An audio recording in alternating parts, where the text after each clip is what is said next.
Welcome students. आज हम इसमें जो है मेथड वर्क स्टडी में दूसरा पार्ट जो था, पहला पार्ट था मेथड स्टडी जो हमने पिछले लेक्चर में कवर किया।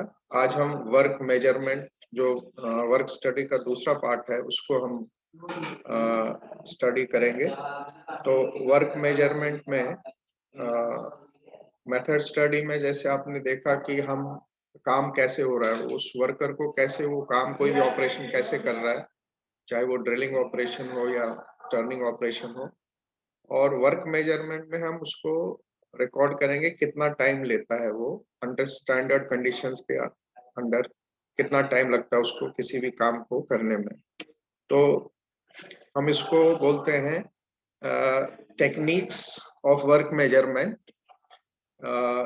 इसमें टेक्निक्स में हम क्या देखते हैं, ये तरीके जो हैं, ये इससे हम टाइम का पता करते हैं कि एक जो ट्रेंड वर्कर है, ट्रेंड को क्वालिफाइड वर्कर भी बोलते हैं, वो कितना टाइम लेता है किसी भी काम को करने के लिए। उसकी एक लेवल पहले से डिफाइन होती है कि वो ज्यादा स्लो भी ना करे और ज्यादा फास्ट भी ना हो। तो एक डिफाइंड लेवल होती है परफॉर्मेंस की। उस स्पीड से जब वो काम करेगा तो वो कितने टाइम में करेगा।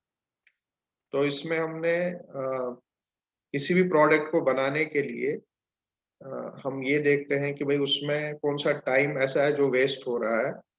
वो ऑपरेशन की वजह से हो सकता है, या प्रोडक्ट का कोई डिजाइन ऐसा फीचर हो जिससे हो सकता है, या तो वर्कर की वजह से हो सकता है, या मैनेजमेंट की तरफ से हो सकता है।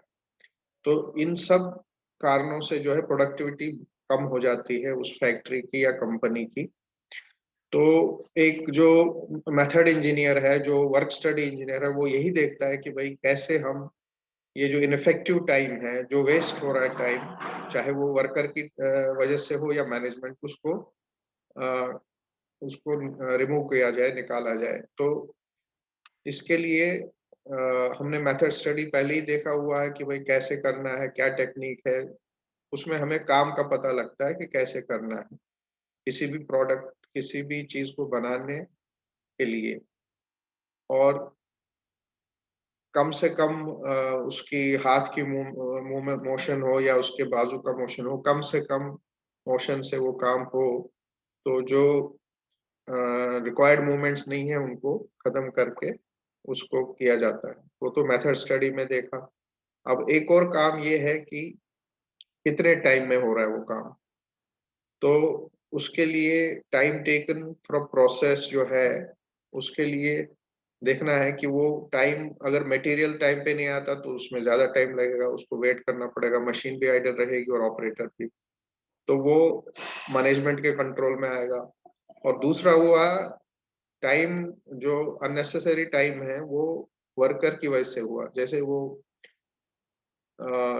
चला गया रेस्ट करने, या ज्यादा रेस्ट तो थोड़ा अलाउंस मिलता है बट उससे ज्यादा हो गया, या वो ऐसे ही बैठा हुआ काम नहीं कर रहा है। तो ये चीजें हैं जो वो कंट्रोल में वर्कर के हैं।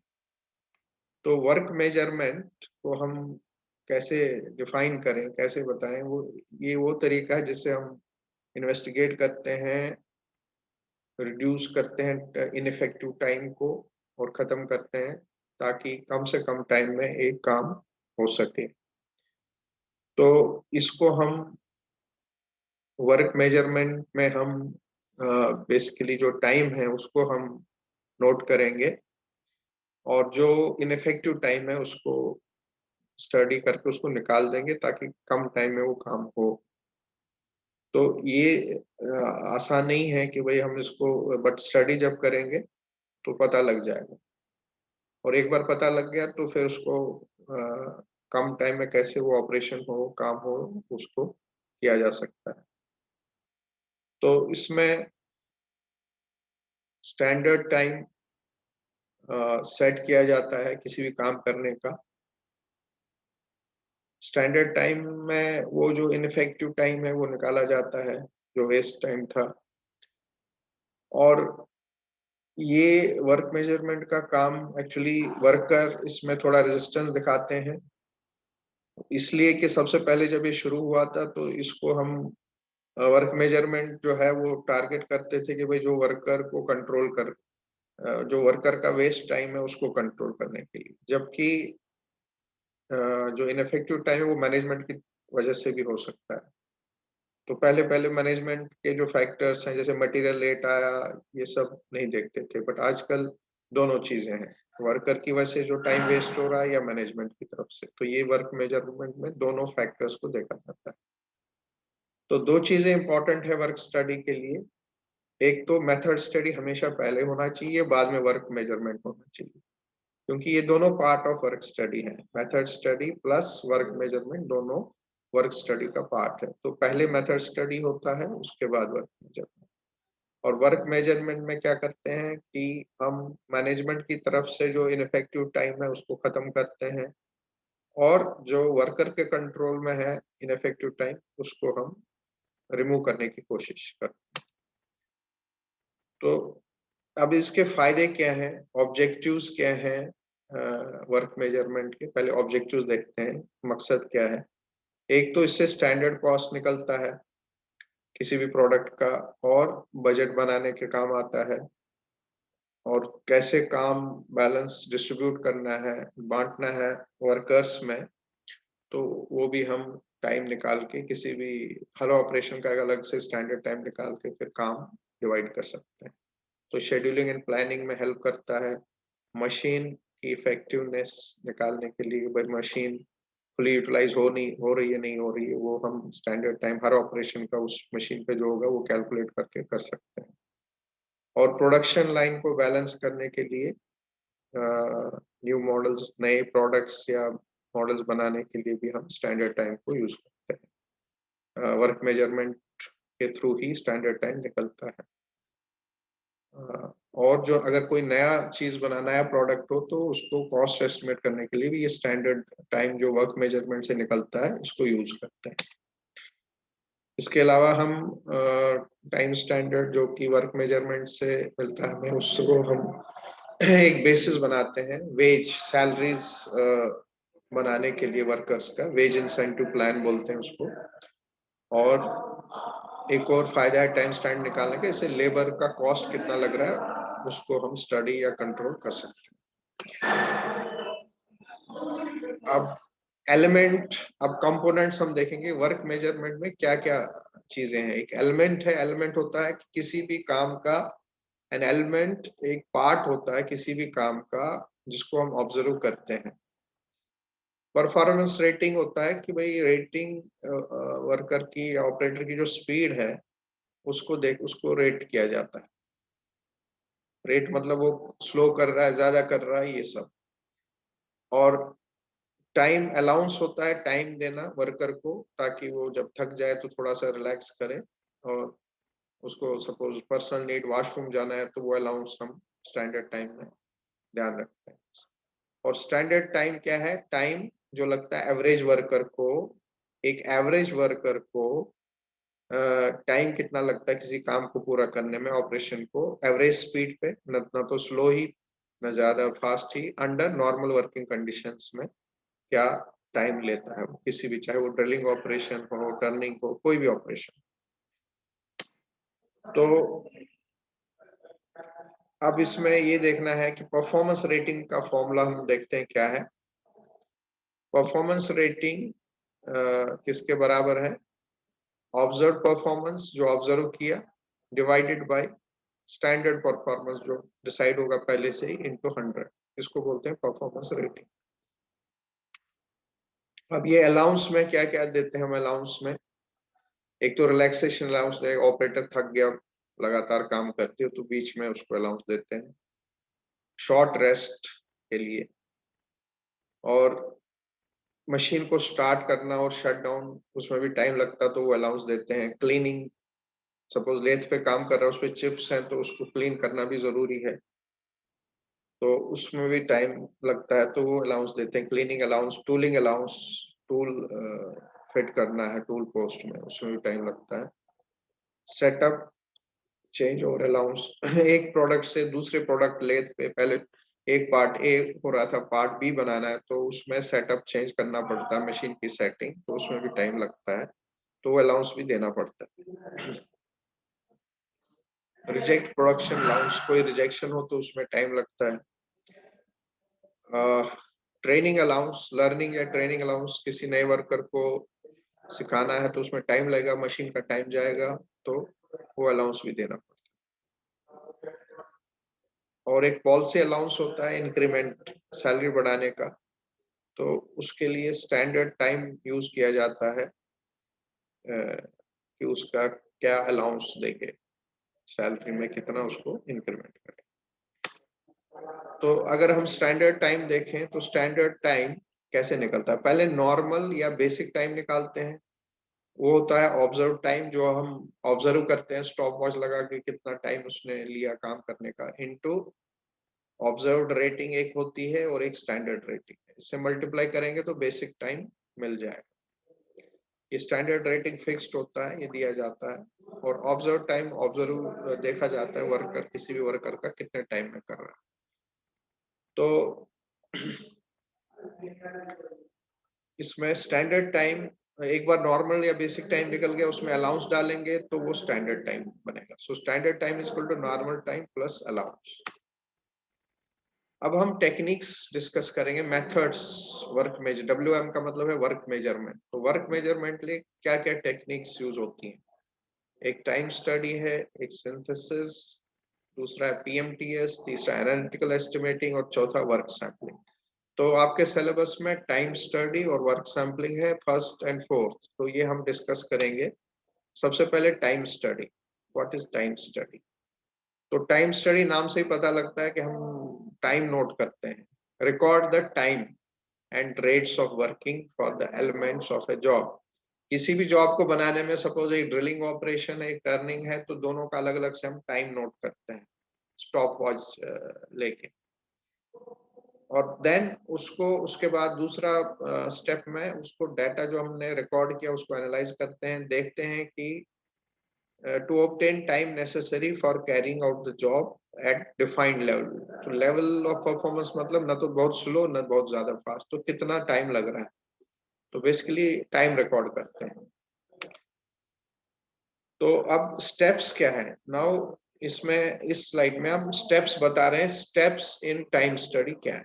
पहला है किसी भी जॉब को ब्रेक द जॉब एलिमेंट्स। तो जैसे मैंने बताया, एक हमें डाई बनानी है, उसमें टर्निंग भी है ड्रिलिंग भी है, तो ड्रिलिंग एक एलिमेंट हो गया, टर्निंग दूसरा एलिमेंट हो गया। रिकॉर्ड करना है observe time for each element, drilling के लिए कितना टाइम लगा और टर्निंग के लिए कितना, तो उस बाय मींस किससे करेंगे, स्टॉप वॉच एक तरीका है उसको रिकॉर्ड करना है। फिर establish elemental time values by extended observe time into normal value. Observe जो टाइम किया उसमें नॉर्मल वैल्यू में कैसे कन्वर्ट करें, बाय रेटिंग फैक्टर दिया होगा, ये गिवन होता है।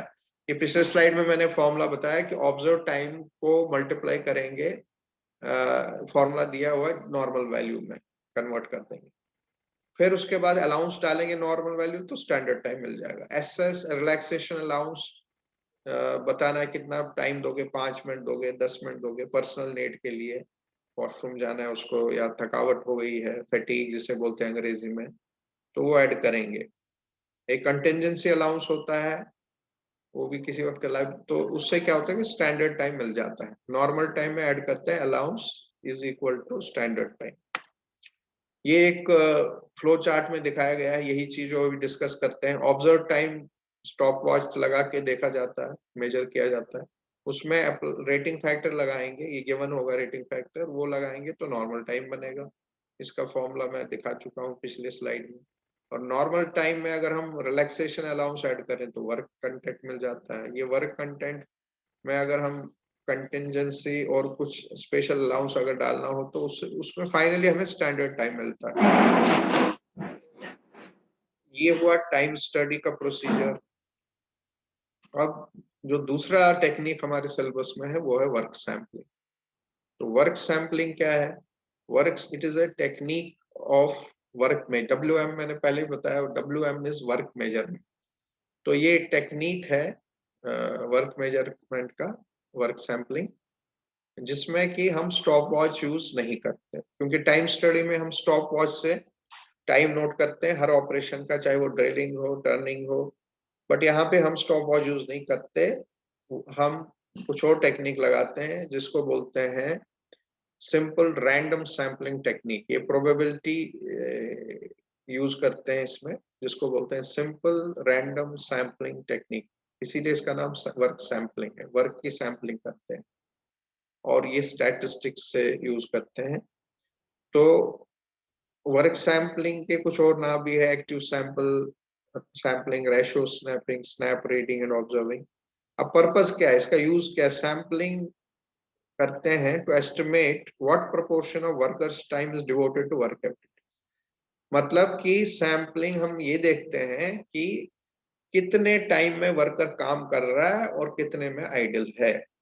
तो अगर 8 घंटे का शिफ्ट है, 8 घंटे में से वो कितने घंटे काम कर रहा है और कितने घंटे नहीं कर रहा है। तो ये हम लगातार 8 घंटे वहां नहीं बैठते, बल्कि हम सैम्पलिंग करते हैं। हम कुछ टाइम पे फ्रीक्वेंसी के बाद हम जाके देखते हैं वो कर रहा है काम या नहीं कर रहा है। तो अगर हम 10-12 रीडिंग लेते हैं तो उससे फिर हम एक प्रोबेबिलिटी फॉर्मूला लगा के हम बताएंगे कितने 8 घंटे में से कितने परसेंटेज ऑफ टाइम वो आइडल है और कितने परसेंट वो काम कर रहा है। तो ये वर्क सैम्पलिंग के इसका फायदा क्या है वर्क सैम्पलिंग का? इससे हम कंपेयर कर सकते हैं अगर 2-3 तरीके हैं किसी काम करने के, तो उनकी एफिशिएंसी कैसे क्या होगी। तो इस वर्क मेजरमेंट करके हम इसमें वर्क सैम्पलिंग करके हम कर सकते हैं। बट अभी ये स्लाइड जो है ये इसमें हम यूजेस बता रहे हैं वर्क मेजरमेंट के, जबकि पुराना स्लाइड वर्क सैम्पलिंग का था। अब हम overall uses of work measurement बता रहे हैं। तो वर्क मेजरमेंट जिसके 2 तरीके हमने स्टडी किए, एक तो टाइम स्टडी और एक तो वर्क सैम्पलिंग। इससे क्या होता है फायदा? एक तो हम एफिशिएंसी कर सकते हैं, अलग अलग 2-3 मेथड सजेस्ट किए, उनमें कौन सा मेथड बेस्ट है वो कर सकते हैं, कोई सबसे कम टाइम किसमें लग रहा है।